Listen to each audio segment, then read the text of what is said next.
Hello नमस्कार साथियों, मैं अभिषेक शर्मा आपका हार्दिक स्वागत करता हूं आपके अपने यूट्यूब चैनल एग्जाम समाधान में। तो दोस्तों, आज अपन डिस्कस करने वाले हैं बैंकिंग एग्जाम्स के कौन कौन से एग्जाम्स हैं जो हर साल कंडक्ट किए जाते हैं, नंबर ऑफ वैकेंसीज क्या रहती हैं, कैसे तैयारी करनी है, रोड मैप क्या है, वो सारी चीज़ों की स्ट्रेटेजी बना के अपन चलेंगे। और आखिरकार प्रीवियस ईयर क्वेश्चन, वो सारी चीज़ें आपको प्रैक्टिस सेट भी करवाऊंगा, वो चीज़ें बात की। लेकिन आज अपन जानेंगे कि कौन कौन से बैंक हैं जो आपके एग्जाम्स में नंबर ऑफ वैकेंसीज कितनी रहती हैं। तो आइए जानते हैं चीज़ों के बारे में, ठीक है। जैसे मैं पहले नंबर बात करूं सर एसबीआई की, तो एसबीआई का दो भाग जो है कि दो तरह से आपका एग्जाम लिया जाता है, आपका एसबीआई पीओ और एसबीआई क्लर्क, ठीक है दोस्त। ये आपका हर साल होता है दोस्त, ठीक है। ऐसे मैं बात करूं आपका आईबीपीएस पीओ और आईबीपीएस क्लर्क, ये भी सर आपका क्या है, ये भी आपका हर साल एग्जाम होता है। आरआरबी पीओ, आरआरबी क्लर्क, ये भी आपका हर साल एग्जाम होता है। आरबीआई ग्रेड बी, यानी इसमें नंबर ऑफ वैकेंसीज कितनी रहती हैं वो भी मैं आपको आगे बताऊंगा। इसमें आप 220 जो है कि टोटल मतलब बात करें 30,000 वैकेंसी ऑल ओवर बैंक्स के माध्यम से रहती हैं, ठीक है दोस्त। चलिए, तो जैसे मान लीजिए कि बात करूं एसबीआई के बारे में, तो एसबीआई में जो है कि सिलेक्शन प्रोसेस क्या होता है, कैसा एग्जाम आता है, वो पैटर्न की बात करेंगे, तैयारी कैसे करनी है, वो सारी चीजों को समझेंगे, ठीक है दोस्त।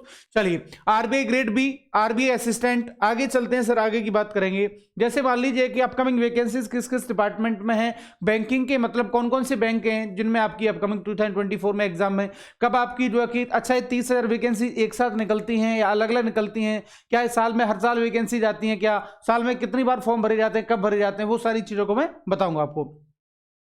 तो सर मैंने कहा आपसे आईबीपीएस, आरआरबी, आईबीपीएस पीओ। आगे की बात करते हैं RRB, RBI grade B 2020 plus, इसमें आपकी वैकेंसीज रहती हैं। आरबीआई असिस्टेंट की बात करते हैं, इसमें आपका 450 से प्लस वैकेंसीज रहती हैं, ठीक है दोस्त। ईसीजीसी पीओ की बात करें, एनआईएसीएल एओ की बात करें, एनआईएसीएल असिस्टेंट की बात करें, एलआईसी एओ की बात करें, इसमें 300 प्लस वैकेंसीज रहती हैं। एलआईसी असिस्टेंट, इस तरह से आपकी अलग अलग जो है कि चीजें रहती हैं, ठीक है दोस्त। आगे की बात करूंगा मैं, आपको सारी चीजें धीरे धीरे बताऊंगा, कैसे तैयारी करनी, कितने कौन से सब्जेक्ट को कितना समय देना है, ठीक है। प्री का लेवल क्या रहता है, मेंस का लेवल क्या रहता है, कैसे एग्जाम्स कंडक्ट कराए जाते हैं, क्या वेटेज रहता है, वही स्ट्रेटजी मैं आज आपको बताने वाला हूं। तो वीडियो को अंत तक देखिएगा। अगर आप वास्तव में चीजें अच्छी लग रही हो तो वीडियो को लाइक जरूर करें, ठीक है दोस्त। चलिए, अब मैं बात करूं आपसे आगे की सर, जैसे मान लीजिए कि क्या आपका एग्जैक्ट सिलेबस क्या रहने वाला है, यानी कि आपको पता होगा कि आपको 60 मिनट में 100 क्वेश्चन करने होते हैं सर। 60 मिनट होंगी और 100 क्वेश्चन होते हैं सर। इसमें आपको एक सब्जेक्ट के लिए 20 मिनट मिलते हैं और 20 मिनट में आपको चीजों को समझना है, यानी क्या क्या पढ़ना है, ठीक है। अब धीरे धीरे मैं आपको बताऊंगा कि इसमें कौन से सब्जेक्ट का कितना वेटेज रहता है, प्री में क्या रहता है, मेंस में क्या रहता है, यही चीज मैं आपको प्रीवियस आपको जो कभी इवेंट के माध्यम से पता चल गया होगा, प्री और मेंस में तैयारी कैसे करनी है, कितने सेगमेंट में इसको डिवाइड किया गया है। तो आइए जानते हैं, ठीक है दोस्त। चलिए आगे की बात करते हैं। जैसे मैंने कहा आपको तैयारी कैसे करनी है, तैयारी का बड़ा मतलब इंपॉर्टेंट रोल रहता है। अगर आप ऐसे ही मतलब जो कैसे सोच रहे हो कि मतलब नोटिफिकेशन आएगा जब मैं तैयारी करूंगा या करूंगी, तो दोस्त आप अंधेरे में हैं, आप 50-50 खेल रहे हो, क्योंकि आपको ये पता ही नहीं है कि तैयारी कब से करनी है। नोटिफिकेशन बाद की बात है, तैयारी पहले से कीजिए। अब प्रत्येक सब्जेक्ट के बारे में बताना चाह रहा हूं आपको। पहले आपको क्या करना है सर, पहले आपको अपने सिलेबस को कंप्लीट करना है। जब आपका सिलेबस कंप्लीट हो जाएगा फिर कोई दिक्कत नहीं, फिर आप सेफ जोन में हैं, ठीक है। फिर जैसे मान लो सिलेबस कंप्लीट हुआ, सिलेबस के बाद में क्या करना है सर, आपको अपनी प्रैक्टिस करनी है। प्रैक्टिस करनी है सर प्रत्येक सब्जेक्ट की, मतलब जो कि टॉपिक वाइज, ताकि आपको ये पता चले कि मेरी तैयारी कितनी बेहतर हो पा रही है। क्योंकि प्री और मेंस की बात करते हैं दोस्त, दोनों चीजें थोड़ी सी अलग हैं। प्री और के टॉपिक्स अलग होते हैं, मेंस में थोड़ी सी चीजें बढ़ जाती हैं, ठीक है। आइए जानते हैं, वेटेज बढ़ता है। तो फिर उसके बाद में क्या है सर, आपका प्रैक्टिस करोगे, फिर आपको मॉक टेस्ट लगाने। मॉक टेस्ट से क्या है, आपकी स्पीड और एक्यूरेसी दोनों पे काम होता है। स्पीड की बात करते हैं और आपके एक्यूरेसी की बात करते हैं, दोनों चीजों पर काम होगा दोस्त। अब स्ट्रेटजी कैसे, किस सब्जेक्ट को कितना समझना है, उसको थोड़ा सा डिटेल में समझिएगा। आइए आगे बताता हूं मैं आपको। जैसे मैंने कहा सर, आपसे प्री में आपके 3 सब्जेक्ट मेन रहेंगे। आपका मैथ्स आपका रहेगा सर, रीजनिंग रहेगा और तीसरा रहेगा सर आपका इंग्लिश, ठीक है। प्री में आपको केवल और केवल यही 3 सब्जेक्ट देखने को मिलेंगे, लेकिन इनमें कितना पढ़ना है, कैसे इनके टॉपिक्स को कवर करना है, वो बताऊंगा मैं आपको, ठीक है दोस्तों। जो जैसे मैंने कहा आपसे मेंस की बात करेंगे, पहले प्री में आपको क्या करना है, कौन कौन इस अच्छा सब्जेक्ट में कौन से टॉपिक्स पढ़ने हैं, वो भी मैं आपको बताऊंगा, ठीक है दोस्त। तो वीडियो में अंत तक बने रहिएगा।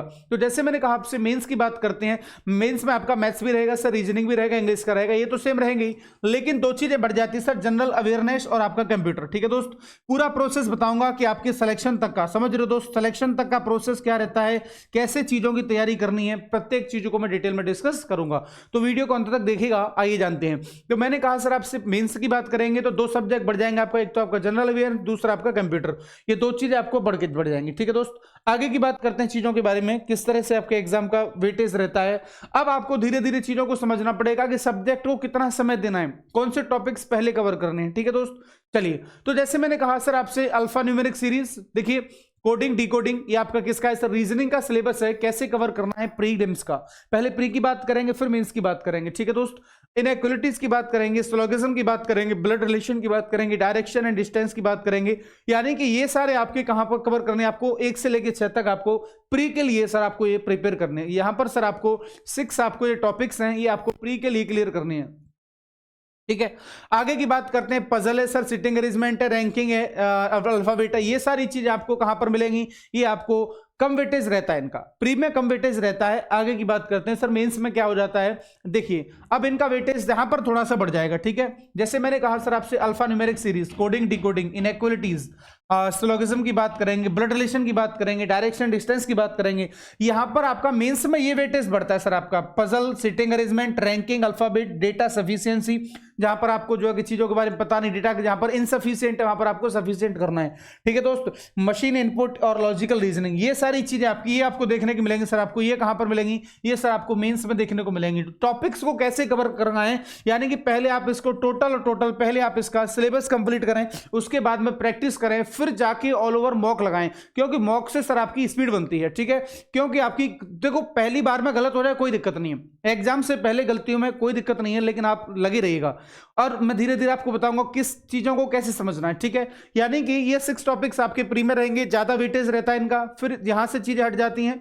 आगे की बात करते हैं, ये आपको क्या है सर, आपको प्री में भी देखने को पड़ेगा, मेंस में देखने को पड़ेगा, लेकिन मेंस के लिए यहां से चीजें थोड़ी सी बढ़ जाती हैं, तो प्री और मेंस में यही अंतर होता है। ठीक है, आगे की बात करते हैं सर आपका जो है कि मैथ्स में क्या वेटेज रहता है, मैथ्स की बात करेंगे। ठीक है भैया जी, चलिए तो क्वांट की बात करते हैं सर। स्पीड आपको पहले मेंटेन करनी है सर। क्वांट की बात करते हैं तो स्पीड का मतलब जो है कि आपको क्या सर, आपको कैलकुलेशन आनी चाहिए सर। आपको क्या आनी चाहिए, कैलकुलेशन आपको आनी चाहिए, ताकि आपको पता रहे कि आपको स्पीड यहीं से बनती है सर।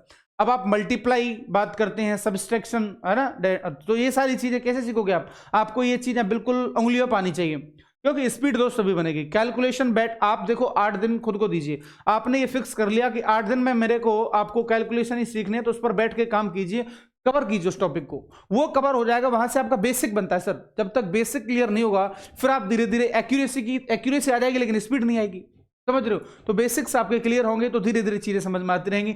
जैसे स्पीड मैथ्स की बात करते हैं तो सिंप्लीफिकेशन आना चाहिए सर आपको, अप्रोक्सीमेशन आना चाहिए, सीरीज की बात करते हैं, क्वाड्रेटिक इक्वेशन की बात करते हैं, यानी कि ये सारी चीजें क्या है आपको समझनी पड़ेंगी। ये सारी किसमें आता है, इसको डिवाइड कर दिया गया सर। स्पीड मैथ्स का मतलब होता है ये बेसिक्स है सर, यहां से आपको चीजें पकड़ में आ जाती हैं, इस पर काम करना पड़ेगा। सबसे पहले कैलकुलेशन, मल्टीप्लाई कैसे करना है ना, डिवाइड कैसे करना है, ये सारी चीजें आपको मतलब उंगलियों पर आनी चाहिए, किस क्यूब रूट वगैरह, ये सारी चीजें।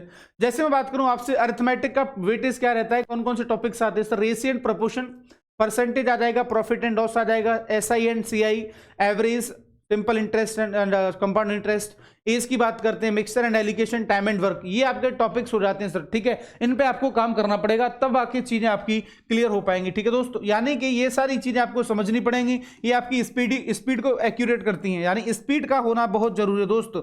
प्रॉपर समय दीजिए सर, आप ये मत कीजिए कि नोटिफिकेशन आएगा जब तैयारी करूंगा, तो प्लीज आप अंधेरे में हैं। ठीक है, मैं आपको चाहता हूं कि आपका चीजें कैसे तैयार करनी है, इसकी स्ट्रेटजी क्या बनानी, कितना समय देना है, वो सारी चीजें समझिए। अभी मैंने रीजनिंग के बारे में बताया, पहले वो आपके 1 to 6 टॉपिक्स थे, उनको कंप्लीट कीजिए, फिर उनकी प्रैक्टिस कीजिए। जब चीजें अच्छी हो जाए, पहले प्री को क्लियर कीजिए। प्री को क्लियर होने के बाद में आपके पास वो तो क्लियर हो गया ना, वही थोड़े से और टॉपिक्स ऐड होते हैं, उनको पढ़िए, आराम से हो जाएगा, कोई दिक्कत नहीं है। लेकिन मॉक टेस्ट लगाना बेहद आवश्यक है। जैसे मैं बात करूं अरिथमेटिक की, तो ये सारे टॉपिक्स आपकी स्पीड के लिए हो गए। आगे की बात करते हैं sir speed, time and distance. Sir यहां पर आपका नवा टॉपिक हो गया, पार्टनरशिप हो जाता है, प्रोबेबिलिटी हो जाता है, प्रीमैचुरेशन एंड आपका boat and stream, pipe and system, mensuration, यानी कि ये सारी चीजें आपको धीरे धीरे आगे को देखने को मिलेंगी। वाइड सिलेबस ज्यादा नहीं है, लेकिन ये है कि थोड़ा सा लेवल अच्छा रहता है। ठीक है, यानी एसएससी की अपेक्षा देखा जाए तो वाइड इसका सिलेबस नहीं है, लेकिन कंटेंट एकदम शानदार है, लेवल अच्छा आता है। तो उसकी कट ऑफ आपको पता कितनी जाती है, चलिए आगे की बात करते हैं। अगला पॉइंट क्या है सर, आगे की बात करते हैं। आगे को पॉइंट आ जाता है सर आपका इंग्लिश का सिलेबस। ये तो टेंशन मत लो आप, ठीक है, मेरे पास छोड़ दो। इसको कैसे करना है वो चीज थोड़ा सा ध्यान देना भाई, ठीक है। यहां तक आगे हो ना, फिर कोई दिक्कत नहीं है, फिर आपको चीजें समझ में आ जाएंगी। किस इसको समय कैसे देना है, हमेशा और हमेशा ध्यान रखिएगा, बैंकिंग एग्जाम में ग्रामर का ज्यादा वेटेज नहीं रहता। पहला पॉइंट 5 नंबर की देखने को मिलती है सर, 5 नंबर की पूछ लेता है, लेकिन लेकिन लेकिन भागना नहीं है इसमें। आपको कैसे पकड़ना है चीजों को वो ध्यान दीजिए। जैसे मैं बात करूं सर आपके कॉम्प्रिहेंशन की, तो पहले आप क्या करेंगे, पहले सबसे पहले आपको रीडिंग पर ध्यान देना पड़ेगा दोस्त। पहले आप रीडिंग कीजिए, सबसे पहले रीडिंग कीजिए। रीडिंग और क्या, रीडिंग और वोकैब, इस दो चीजों पर ध्यान दोगे ना, फिर चीजें क्लियर हो जाएंगी, फिर कोई दिक्कत नहीं है। क्योंकि जब आपकी रीडिंग अच्छी होती है तो उसमें कॉम्प्रिहेंशन तो पूछा जाता है, कॉम्प्रिहेंशन पूछा जाता है। पहला पॉइंट आप ऐसे समझ लीजिए, जैसे मान लीजिए कि आप बचपन में छोटे थे, आप जब 3rd-4th क्लास में थे या 2nd क्लास में थे, तो आप हिंदी तो बोल लेते थे ना, आप आपस में लोगों से बात कर लेते थे, लेकिन आपको ये तो नहीं पता था कि मैं इसको शुद्ध बोल रहा हूं कि नहीं, लेकिन आप बोल लेते थे। इसी तरह से ग्रामर, इंग्लिश की बुक व्याकरण होती है। जैसे मैं बात करूं आपसे, parts of speech identification, common error यहीं से निकलता है, ये आपको क्लियर करना पड़ेगा, ठीक है। लेकिन पहले मैं चाहता हूं कि कॉम्प्रिहेंशन को क्लियर करने के लिए पहले आप रीडिंग हैबिट बना लीजिए प्लीज। रोजाना पढ़िए, 2 पेज पढ़िए, 1 पेज पढ़िए, कोई भी पेपर पढ़िए। इससे क्या है कि आपको चीजों की अंडरस्टैंडिंग हो जाएगी। अंडरस्टैंडिंग हो जाएगी तो ये वाला पार्ट बड़े आराम से हो जाएगा। देखो बताता हूं कैसे कैसे इसको कवर करना है। पहले आपको रीडिंग कॉम्प्रिहेंशन की आदत डालनी पड़ेगी सर। उसके बाद में सेंटेंस रीअरेंजमेंट छोटी छोटी कीजिए। पैराजंबल की बात करते हैं, क्लोज टेस्ट की बात करते हैं, इन्फरेंस की बात करते हैं, मैच दिस वर्ड्स, मैच की बात करते हैं सर, यानी कि वर्ड्स का आपको जो है कि मैच करना है कि कौन सा वर्ड किसका सरणिम हो सकता है। आखिर स्टार्टर्स एंड कनेक्टर्स की बात करते हैं, ये भी आपके जो है कि देखने को मिलेंगे। फ्रेज फ्लेज पूछ लेगा, पैरा कंप्लीशन पूछ लेगा, वर्ड रीअरेंजमेंट पूछ लेगा सर, फाइन, ठीक है। आगे की बात करते हैं, एरर करेक्शन पूछ लेगा, मिस स्पेल्ड पूछ लेगा, ठीक है। यानी कि ये सारी चीजें आपकी क्लियर हो जाएंगी जब आपको वोकैब का सेक्शन आपका अच्छा होगा और रीडिंग के लिए आपका ये कॉम्प्रिहेंशन को शो करता है। 2 चीजों पर काम करना है, ठीक है, टेंशन मत लीजिएगा। बाकी मैं क्लासेज आपकी ले रहा हूं, एग्जाम समाधान आपके इसी चैनल पर, जो कि आपकी क्लासेस कल से शुरू हो जाएंगी। डोंट वरी, बैंकिंग का आपके लिए एक नई क्रांति लेके आऊंगा मैं आपके साथ, ठीक है। डोंट वरी, सारी चीजें आपको यही प्रोवाइड करवाई जाएंगी, भागना नहीं है, चीजों को समझना है। जैसे बात करते हैं यहां से, क्या है सर आपका, यहां से आपका 15 नंबर कवर हो जाते हैं, ठीक है दोस्त। यहां से आपके 15 नंबर कवर हो जाते हैं, तो फिर आपको ज्यादा चिंता करने की जरूरत नहीं है, ठीक है दोस्त। लेकिन आप मान लीजिए आप ज्यादा से ज्यादा आपको मार्क्स लाने होंगे, तो फिर मानकर noun, pronoun, verb, adjective, adverb, subject verb agreement, preposition and conjunction, interjection, ये सारी चीजें भी आपको देखने को मिलेंगी, लेकिन इनका वेटेज कम रहता है। तो मैं चाहता हूं कि आप ज्यादा से ज्यादा मार्क्स यहां से गेन करें। सबसे पहला पॉइंट तैयारी करें कॉम्प्रिहेंशन से। दूसरी सर कहां आपका, इन 2 चीजों पर काम कर लो भाई, ये अपने आप हो जाएगा, कोई दिक्कत नहीं है। इसमें 2 नंबर नहीं भी आएंगे ना तो कोई दिक्कत नहीं है, ठीक है। आगे की बात करते हैं, चीजें स्ट्रेटजी कैसे रहनी है, क्या क्या पॉइंट्स हैं, आगे का मसला क्या है वो भी समझिए। जैसे मैं बात करूं सर आपका मेंस तक जाते हैं, तो उससे पहले क्या है सर, आपको करंट अफेयर भी तैयार करनी पड़ेगी। करंट अफेयर में आपको बैंकिंग अवेयरनेस आना चाहिए, कौन सी बैंक का मर्ज कब हुआ, क्या हुआ, क्या आपकी जो कि फाइनेंस की पूरी जानकारी आपको होनी चाहिए, जिसमें कॉमर्स वाले बच्चों का ज्यादा अच्छा फायदा रहता है, थोड़ा बहुत वो पढ़ लिया होता है, ठीक है। तो कोई दिक्कत नहीं है, आपको सारी चीजें कराई जाएंगी, डोंट वरी। बैंकिंग अवेयरनेस आप आराम से, आपको पता होना चाहिए बैंकिंग के बारे में, कैसे जो कि चीजें होती हैं, कौन कौन से सेक्टर होते हैं, प्राइवेट बैंक्स क्या है, आपका गवर्नमेंट बैंक कौन सी है, कैसा है, मतलब स्कीम्स कौन सी स्कीम चल रही है, इसके सभी के बारे में आपको पता होना चाहिए। फाइनेंशियल अवेयरनेस की बात करेंगे सर, आपको पता होना चाहिए कि मतलब मुद्रा के बारे में क्या चल रहा है, करेंसी के बारे में पूरा नॉलेज होना चाहिए। आगे की बात कर स्टैटिक जीके, ये भी आपका पीछा नहीं छोड़ेगी भाई, ये भी आपको पूछना ही मतलब जो है कि बैंकिंग का मतलब होता है कि आपको सब चीज आनी चाहिए, ऐसे समझ लीजिए, ठीक है। स्टैटिक जीके के बारे में आपको पता ही है कि कैसे कहाँ के लोक नृत्य क्या है, क्या क्या चीजें हैं, वो सारी चीज आपको, खेल खिलाड़ी, ये सारी स्टैटिक जीके में आ जाते हैं। आगे की बात करते हैं दोस्त, फिर अगला फेज हो जाता है सर आपका किसका, डिस्क्रिप्टिव का हो जाता है। तो डिस्क्रिप्टिव की बात करें तो डिस्क्रिप्टिव की बात करेंगे दोस्त, तो आपका कैसे चीजों को समझना पड़ेगा वो थोड़ा सा देखिएगा, ठीक है भाई। चलिए, तो डिस्क्रिप्टिव की बात करेंगे तो इसमें आपको एक चीज समझनी पड़ेगी। इसमें पहला है आपका ऐसे राइटिंग, यानी कि जब आपका कॉम्प्रिहेंशन क्लियर है ना सर, सब आपका कॉम्प्रीहेंशन क्लियर है ना सर, तो आपको फिर टेंशन लेने की जरूरत नहीं है, आपका ऐसे हो जाएगा आराम से। लेटर राइटिंग के लिए थोड़ी सी प्रैक्टिस करनी पड़ेगी, क्योंकि आप जो है कि व्हाट्सएप का जमाना आ गया, अब व्हाट्सएप के माध्यम से तो आप जो है कि सीधा मैसेज कर दे, लेटर का जरूरत नहीं है, समय गया लेटर का है, लेकिन पढ़ना पड़ेगा दोस्त, ठीक है। क्योंकि यहां पर देखो बैंकिंग में यार लेटर एंड एप्लीकेशन ही तो सब कुछ है, समझ रहे हो ना। आप किसी को लेटर ही तो लिखते हो, मेल ही तो करते हो, फैक्स ही तो करते हो, ये सारी चीज आपको पता होना चाहिए कि उसका हेडिंग क्या होना चाहिए, वो सारी चीज आपको धीरे धीरे पता होनी चाहिए। बाकी मैं आपको टेंशन मत लीजिए, इस पर भी आपकी वीडियो लेके आऊंगा कि कैसे आपको ऐसे लिखना है, कैसे आपको लेटर लिखना है, ठीक है दोस्त। चलिए,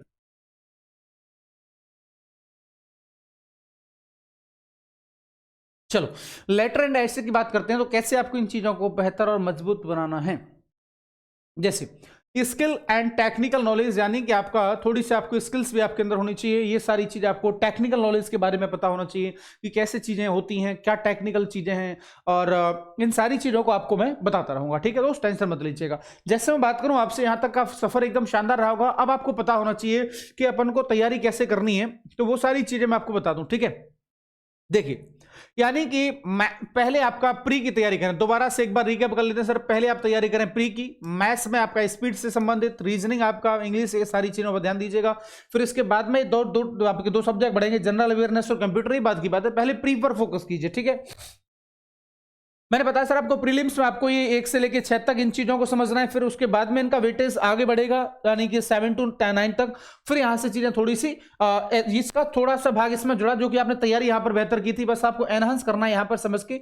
यानी ये आपके आगे के पार्ट्स रहेंगे, आपका मेंस का सिलेबस रहेगा, ये आपका प्री का रहेगा। ठीक है दोस्त, ये पता होना चाहिए कि कौन से टॉपिक को कितना समय देना है। स्पीड तभी बनेगी तब आप प्रैक्टिस करोगे। ठीक है भैया जी, आगे की बात करता हूं। आपका क्वांट में क्या पूछ लेता है सर, ये सारी आपकी स्पीड को मतलब जो है मेंटेन करने के लिए मैथ्स में पहला यहां से आपके ये सारी चीजें वो हैं जो आपको स्पीड मतलब जो है कि आपको एकदम एक्यूरेसी कैसे लानी है, वो यहां से बेसिक्स क्लियर होता है। आगे की बात करते हैं, अरिथमेटिक के टॉपिक्स ये रहती है सर, ये भी सारी चीजें आपको प्रैक्टिस करनी पड़ेगी। बड़े प्यार से आराम से हो जाते हैं, टेंशन मत लीजिएगा, क्लासेस चल रही हैं आपके यूट्यूब चैनल पर। आगे की बात करते हैं सर, डीआई यानी data interpretation and data sufficiency, ये सारी चीजें आपको बात करते हैं। तो इसमें आपकी ये सारी चीजें आपको पता होनी चाहिए, सारे टॉपिक्स को आपको कवर करना पड़ेगा। ये प्री और मेंस दोनों का चीजें के लिए लेके चलेंगे। ठीक है दोस्त, आगे की बात करते हैं, मसला क्या है भाई, आगे की बात करते हैं। इंग्लिश मैंने बता दिया आपको कैसे कौन से सब्जेक्ट को कितना समय देना है, कैसे चीजें समझनी है, क्या इसकी स्ट्रेटजी रहेगी, कितना समय किस पॉइंट को देना है। ठीक है, ये भी मैं आपको बता चुका हूं। सबसे पहले क्या तैयार करना है, उसके बाद में नंबर कैसे आगे मतलब ज्यादा से ज्यादा लाने हैं, वो सारी चीजें आपको पता होनी चाहिए। ठीक है, वैकेंसीज के बारे में बताया था मैंने आपको, RRB PO, RRB clerk, SBI PO, SBI clerk, IBPS PO, IBPS clerk, यानी इसमें जो है कि एग्जाम्स होते ही रहते हैं। ठीक है, मई और जून के समथिंग आपकी फॉर्म अप्लाई होती है, तो टेंशन लेने की जरूरत नहीं। बाकी मैं आपको टेलीग्राम चैनल पर बता दूंगा, हमारे एप्लीकेशन पर भी जाके आप चेक कर सकते हैं। बैंकिंग अवेयरनेस के बारे में आपको जानकारी होनी चाहिए। आगे की बात करते हैं फाइनेंशियल अवेयरनेस और आपका static GK, all these things are very important, तो please pay attention whether you are preparing for prelims और मेंस। ठीक है, लेकिन फोकस रहिए सर, जब आप डेडिकेशन के साथ करते हैं तो हो जाता है, इतना भी आसान नहीं है और ज्यादा टफ भी नहीं है। ठीक है दोस्त, ये सारी चीजें मैं आपको बिल्कुल एक दिन आपको अगली वीडियो में बताऊंगा, आपको ऐसे कैसे लिखना है, आपको जो है कि लेटर राइटिंग क्या होता है, किसको स्किल एंड टेक्निकल नॉलेज, ये सारी इन चीजों पर मैं आपको अलग जो है कि डिस्क्रिप्टिव की आपको एक अलग से वीडियो बनाऊंगा। ये वीडियो वास्तव में आपको हेल्पफुल रहा तो प्लीज मुझे कमेंट बॉक्स में बिल्कुल बताएगा कि सर वास्तव में अपन को तैयारी के बारे में पता चला, क्या स्ट्रेटेजी रहनी है, कैसे क्या करना है, वो बिल्कुल आप मुझे कमेंट बॉक्स में बिल्कुल बताओगे। ठीक है दोस्त, चलिए आगे के लिए थोड़ी सी जानकारी आपके लिए ध्यान दीजिएगा। सर ये आपका एप्लीकेशन है, आपका एग्जाम समाधान के नाम से, आपको जो कि पीडीएफ्स और आपके ऑनलाइन टेस्ट सीरीज के लिए आप इस पर जा सकते हो। यहां से आप जो कि सर्च करोगे गूगल प्ले स्टोर पे, आपको मिल जाएगा सर एग्जाम समाधान। जब आपका कोई भी, जैसे आपके पास आईफोन है तो भी उसके लिए सभी डिवाइसेस के लिए आपका ये अवेलेबल है। तो बिल्कुल जाइए गूगल प्ले स्टोर पर, एग्जाम समाधान डाउनलोड कीजिएगा, then you will find many things new. आपको मजा आ जाएगा, आपको लगेगा कि वास्तव में इट इज हैंडी, यानी आपके लिए हेल्पफुल है। ठीक है दोस्त, तो आज का वीडियो कैसा लगा मुझे कमेंट बॉक्स में बिल्कुल बताइएगा, और तैयारी को बेहतर बनाने के लिए जुड़े रहिएगा। आप सभी को मेरा नमस्कार, थैंक यू, जय हिंद, जय भारत, टेक केयर।